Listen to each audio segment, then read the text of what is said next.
नमस्कार, आप देख रहे हैं न्यूज़ वन इंडिया। मैं हूं आपके साथ पंकज यादव। करते हैं बुलेटिन की शुरुआत, जहां पर मुख्यमंत्री योगी आदित्यनाथ का मिल्कीपुर का दौरा। आज उपचुनाव में सीएम योगी भरेंगे हुंकार और हैरिंगटनगंज में करेंगे जनसभा को संबोधित। बीजेपी प्रत्याशी के लिए करेंगे वोट की अपील। सीएम योगी के साथ कई मंत्री भी इस दौरान मौजूद रहेंगे।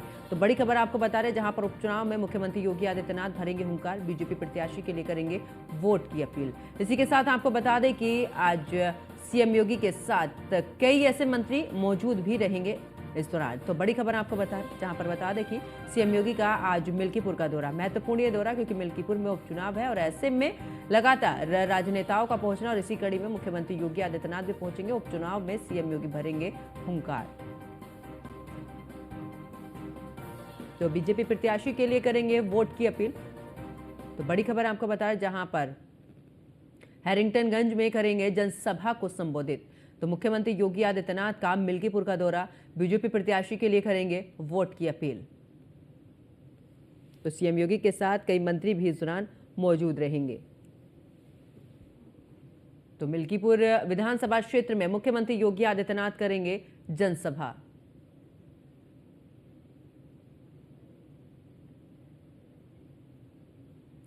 आपको बता दें कि यहां पर बीजेपी किसी भी तरीके से ये चुनाव जीतना चाहती है और विकास के मुद्दों को लेकर यहां पर मुख्यमंत्री योगी आदित्यनाथ कई बार पहुंचे हैं और यहां पर जनसभा को संबोधित करते हुए कई बड़ी बातों का जिक्र भी मुख्यमंत्री योगी आदित्यनाथ ने किया। अब एक बार फिर से मुख्यमंत्री का दौरा और ऐसे में जनसभा को संबोधित करेंगे और बीजेपी प्रत्याशी के पक्ष में जनता से वोट करने की अपील भी मुख्यमंत्री योगी आदित्यनाथ करेंगे। तो हैरिंगटनगंज में करेंगे जनसभा को संबोधित।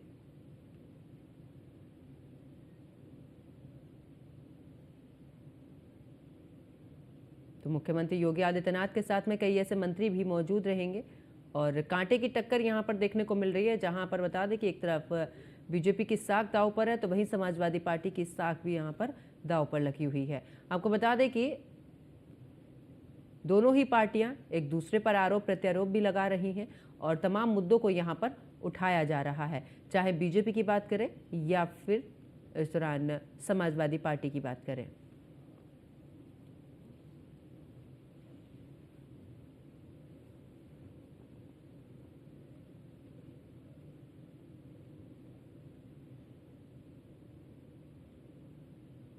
तो मुख्यमंत्री योगी आदित्यनाथ का अयोध्या का दौरा आज और उपचुनाव में सीएम भरेंगे हुंकार।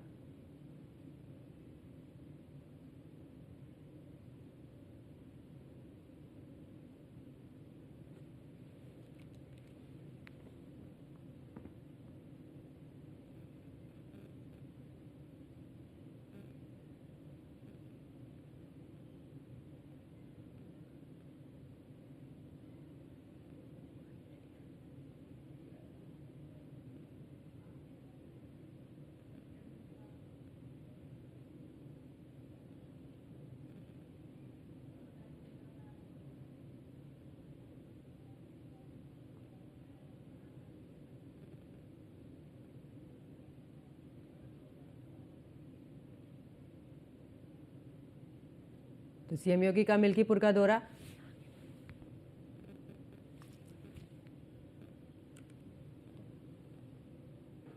और जनसभा को संबोधित यहां पर मुख्यमंत्री योगी आदित्यनाथ करेंगे।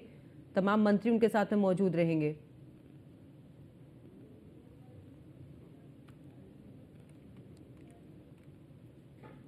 तो बीजेपी प्रत्याशी के लिए करेंगे वोट की अपील।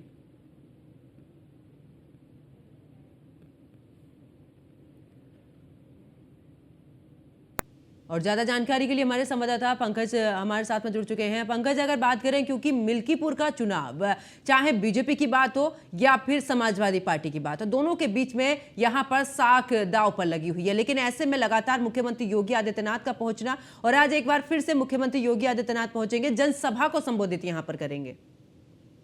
जी बिल्कुल, जिस तरह से उपचुनाव होने हैं ऐसे में मिल्कीपुर उपचुनाव में सीएम योगी आज खुद जनसभा करेंगे और महत्वपूर्ण बात यह है कि कई मंत्रियों से 40 विधायकों को जिम्मेदारी दी गई इस चुनाव में और ताबड़तोड़ रैलियां करेंगे। सरकार के कई मंत्रियां भी लगातार मैदान पर उतर चुके हैं मिल्कीपुर सीट को लेकर। अभी बीते दिनों कुछ दिन पहले ही उपचुनाव हुए थे 10 सीटों को लेकर, जिसमें भी बीजेपी को भारी बहुमत मिली थी और उसके बाद मुख्यमंत्री योगी आदित्यनाथ आज जनसभा का शुरुआत करेंगे। महत्वपूर्ण बात है कि हैरिंगटनगंज जो है के पलिया चौराहे पे ये जनसभा को संबोधित करेंगे और जनप्रतिनिधियों के साथ और कार्यकर्ताओं के साथ लगातार मुलाकात करेंगे। मिल्कीपुर सीट के लिए बहुत ही महत्वपूर्ण माना जा रहा है क्योंकि इसमें समाजवादी पार्टी एक तरफ पूरी तरह से चुनावी मैदान में उतर चुके हैं तो दूसरी तरफ भाजपा भी पूरी तरीके से इसमें मैदान में उतरे। कहीं ना कहीं देखा जा रहा है कि वर्तमान में योगी सरकार के तमाम मंत्री सहित 40 विधायकों को जिम्मेदारी दी गई है। ताबड़तोड़ रैलियां होगी